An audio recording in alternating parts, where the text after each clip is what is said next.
Good afternoon. Thank you for joining us. I'm Dave Severin, 116th District State Representative. I serve the people of South Central and Southeastern Illinois in what was formerly known as Coal Country. I'm also the ranking Republican member of the House Energy and Environment Committee. Recently, we learned of the results of the MISO auction and the enormous price spikes that are coming to Ameren customers in areas of Illinois that my colleagues and I represent. These new price spikes come on the heels of 2 summers of price spikes from previous MISO auctions, as customers have seen their electricity bills double and triple in some areas of the state.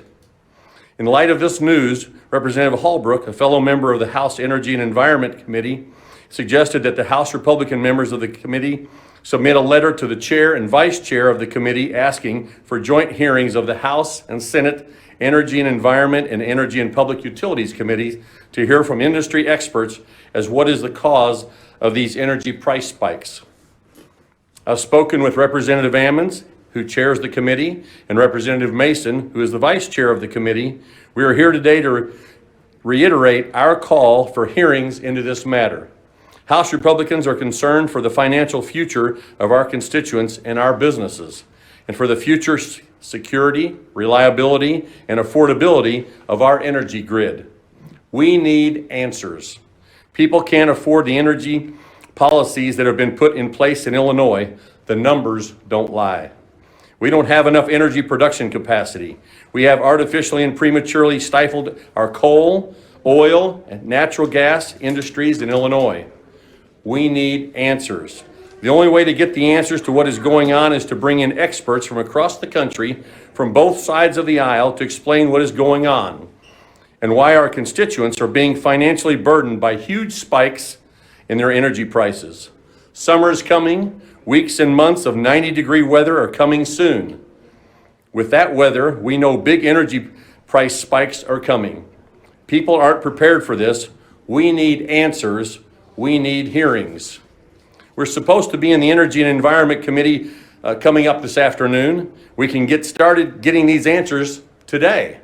That's why we're here now. There's plenty of time in this session to get the answers we need so we can help the people we represent and deal with these surging prices and come up with a better plan for energy and affordability. With that, I'll turn over to my colleague, State Representative Brad Holbrook. Thank you, Representative Severin. Hello, I'm State Representative Brad Holbrook from the 107th District, just southeast of here, about 65 miles. Last week, I spoke on the House floor about the energy crisis unfolding in Spain and the warnings it carries for us here in Illinois.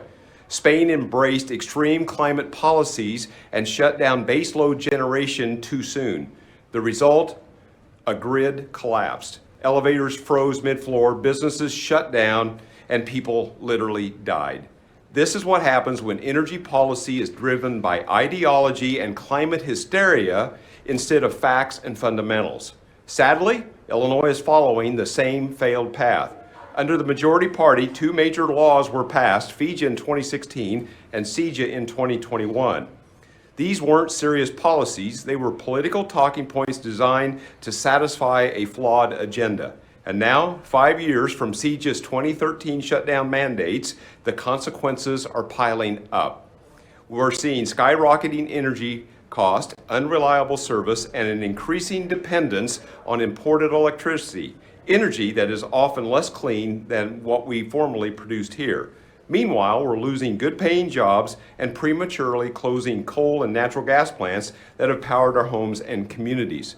Some Republicans warned that this would happen. We said that this legislation would destabilize our grid and raise prices. We were right. The truth is, renewables alone cannot meet demand without the support of reliable inertia-based generation from coal, natural gas, and nuclear. That is the backbone of a stable energy system. Safety must come first. There's nothing clean about energy that endangers lives. But instead of revisiting these failed policies, the majority continues to push short-term patches and virtual signaling legislation. This is all predictable and preventable. What we need are real solutions, not climate hysteria. We need serious leadership willing to put facts before ideology and build a balanced, resilient energy strategy that prioritizes affordability, safety, and reliability for every Illinoisan. Last week, we sent a letter to the Energy Committee leadership requesting a subject matter hearing on this crisis. As of today, the response was there's not enough time to hold a hearing. We were scheduled to have an Energy and Environment Committee at 4 o'clock this afternoon to discuss a resolution on solar panels. However, just moments before walking in here, we heard that that would no longer happen. Instead, Democrats are taking no substantive action on anything. This is not serious policy making. These are not serious people about addressing a serious crisis. Our solution starts with accountability, common sense, and courage to challenge failed ideas. Illinois families deserve more than window dressing and political theater. They deserve real answers, and they deserve them now. House and Senate Republicans are committed to getting these answers and restoring energy policy grounded in truth, not talking points. Just a few short years ago, we heard about the summer of love. No one is going to love their energy bills this summer. Now I will turn it over to Leader Davidsmeyer, who will address the public utilities aspect of this crisis. Thank you. Thank you, Brad. Good afternoon. I'm State Representative C.D. Davidsmeyer. I represent the 100th District, which is all or part of 10 counties in west central Illinois. Illinois is struggling with an energy crisis as prices and demand spike. The state is facing significant decrease in electricity generation. At the same time, demand is increasing. Due to misguided public policies like the Climate and Equitable Jobs Act, as well as market factors, Illinois power generation capacity has taken a significant hit. CEJA, as the bill is referred to, opponents, including myself, warned of rising prices and reduced supply when this law was originally passed 4 years ago. Under current law, all electricity in the state of Illinois will be required to come from zero emission sources and nuclear power by 2045.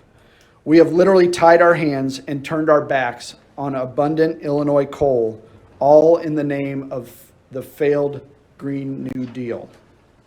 Coal-fired electricity generation fell from 46% of the state's portfolio in 2009 to just 15% in 2023. About 1/3 of the total drop in coal capacity occurred in 2022 alone. Since 2007, all or parts of 23 coal-fired plants have closed in Illinois. From Edwards to Havana, Hennepin to Will County, coal plant after coal plant was shut down.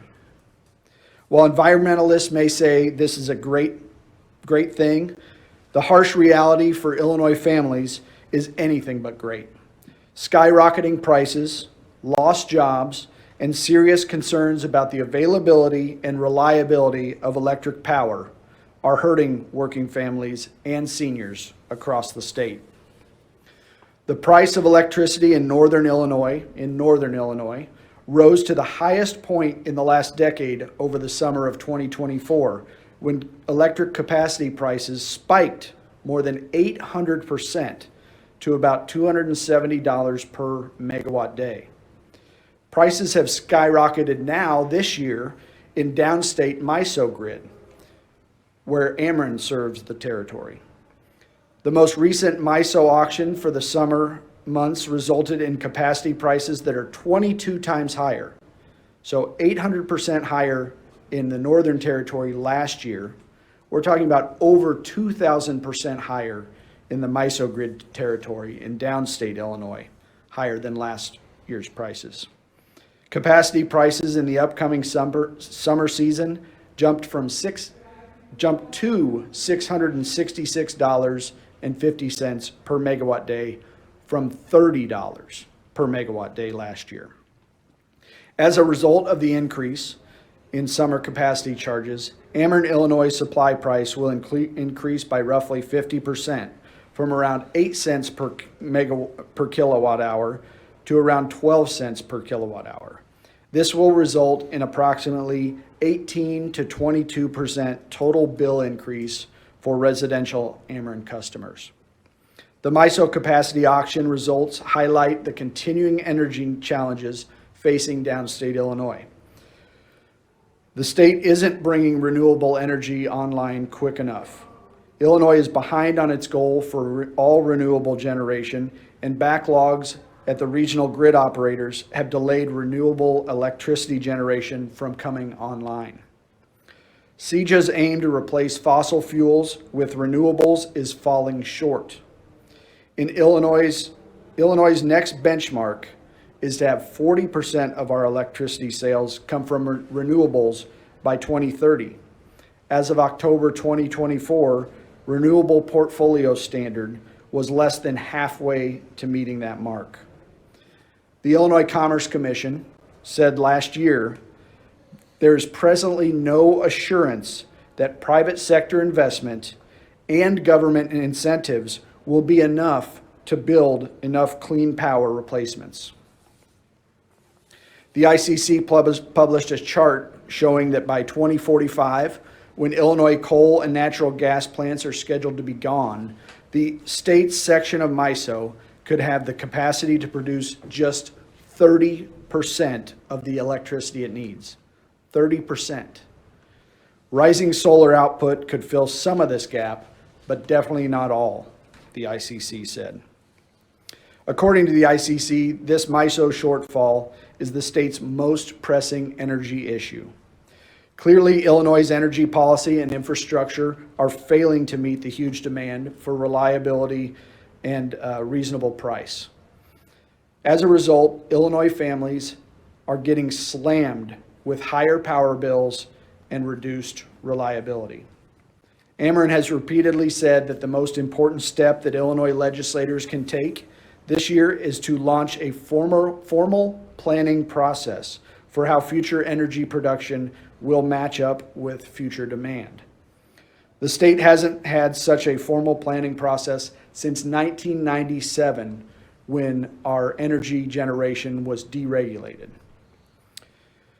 We need to work with our public utilities to provide a formal planning process that will ensure sufficient resources are available to serve Illinois energy needs in the future.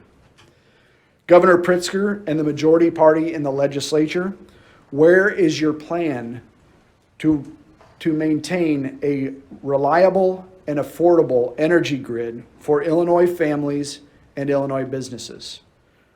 We will open it up to questions. With the Trump administration really pushing back on a lot of the subsidies for renewable energy, I mean, where does that put Illinois? Especially since we haven't really seen anything else other than battery storage or, some talk about lifting the nuke cap, but I mean, that could take a decade or something for it to come online. I think that, the reality is the ICC was talking about this prior to the Trump administration coming in. The ICC was saying, even with private investment and government subsidies, we will not have enough. So we're past that, and the reality is Clinton Station is sitting there. We need to get them. They've got one reactor, and I believe there's room for another if we allow them to do that, and we need to do that now. Get them working on it. So you mentioned capacity charges, and I was talking to the Citizens Utility Board, and they said there isn't really enough time to prevent this summer's rate increase, but there needs to be legislation to prevent future spikes. And so under the Clean and Reliable Grid Affordability Act, part of it was to create this Office of Energy Modeling to better predict these spikes and increases from capacity charges. Do you all support that under the Clean and Reliable Grid Affordability Act? Or do you know what I'm talking about? Yeah, I do. Having more information doesn't hurt, but we need to talk about real policy right now. I mean, the reality is getting them to gather more information will help us in our process, but we need to be, we should have been talking about a plan before we started talking about shutting down reliable energy generation. And do you all support like battery storage at all? Where like, because you all talked about like the peak need, so I keep hearing that in relation to battery storage is where you could use energy. Yeah, I think that with sometimes with battery storage, you're talking about trading one environmental issue with another. I don't know if you recently saw that there was a huge lithium deposit that was found in Oregon, and now all the individuals who are very pro-environment out in Oregon are saying, no, don't mine for lithium here. That's what batteries come from. They're okay with it coming from a third world country, but not okay when it happens in their own backyard. So we have to be realistic about what is truly clean energy, and we have to talk about reliable energy, not just political clean energy talking points. When I asked Senator Cunningham a couple of weeks ago, he was pushing for credits for battery storage. I asked him if it was premature to shut down, or at least plot out the shutting down of coal-fired power plants. He indicated that they were already on their way out. And they may be. The reality is the cheapest and most reliable form of energy that can peak up and drop down when it doesn't need as much is natural gas. There are ways to make natural gas by use of, I believe, methane to make it carbon neutral. So there are certainly things that we could do today to turn some of those closed coal power plants into reliable energy producing, cheap energy producing with less environmental impact than what we're doing today. Yeah, the solar and wind energy, I mean, it sounds good, it's clean, and we want to have more of it, and whoops, we can't meet the demand. Is that all to it, there is to it, or is there more? Well, like Ameren said, the problem is we haven't had any planning since 1997. You know, this administration has been in for 6-7 years, and there's been no planning, just the political talking points that they want to hear, that they want to say to their environmental people. But at the end of the day, everyone wants to be able to flip that light switch and have the lights turn on. Well, one thing I have not heard in this news conference is, you know, corporate greed on the part of Ameren and the other utilities. Is that not the case? And you can certainly talk to the public utilities directly about that. But the reality is, a lot of what's holding up their investment in infrastructure. And let's make sure we understand that Ameren is the delivery side, and you've got the generation side that's hitting us hard this summer. So Ameren is saying, look, you made a plan to have all these windmills go up and all these solar fields come up, but there's no plan on how to connect them in. There isn't just a plug and play for those facilities. So I would say the ICC and other areas need to work hard to get these things moving. And the ICC approves rates and what they can recover. Yeah, you cribbed off my notes, because my next question, I can't even read them. My next question was going to be, you're talking about hearings, wouldn't that be the ICC's turf, or shouldn't it be? It should be. Our lawmakers? It should be. And you know, sometimes, and I've noticed it certainly a lot recently, that many of the departments and different commissions are under the thumb of the governor, and sometimes he needs to lift that thumb and let them do their job. You mentioned the ICC. I saw that they released its storage procurement report to lawmakers May 1st. And so I just wondered if you all have been using that or working on that at all? I have not. I certainly need to review that for sure. Yeah. Thank you. Continued push for electric vehicles, data centers, you know, AI, quantum computing, all of this. I mean, how's that? Is that only going to make things less certain? And that's what we're talking about, right? We're seeing energy generation go down. At the same time, technology and other investments need to be made to bring businesses here. And the reliable energy, the cheap energy that we used to have a decade or more ago was our only competitive advantage with our neighbors. And we're pushing that away by these poor political policies. Greg, I just want to follow up. You know, the governor talks about that these facilities are closing down. It's not an economic viable thing for them. You know, there's ongoing maintenance that continues to happen. So if they know they're going to have to close by a certain date, they're going to just quit spending the money on the maintenance, right? These are month-long or 2-month-long shutdowns, if you will, I think is the terminology, where they come in and rehab a fair amount of the facility. And again, if it's whatever it costs, whether it's multi-million dollars, if they say, hey, look, we've got to shut down in 2 years, they're just not going to spend the money. So it's a false narrative that the governor puts out about this is not economically viable to continue to do that. To your question about planning, I mean, this is what MISO talks about, right? They know, they can forecast, they can see this stuff. And so MISO's already predicted the trajectory we're on is going to put us in, what, 30% of the potential. We will only be able to generate 30% of the electricity that we need down the road. So that stuff's already there. The experts know what we need. This is really failed policy that's putting us all in a bad way. Thanks for watching, and if you haven't already, please consider subscribing to our channel. And while you're at it, please leave us a comment. Thank you for watching.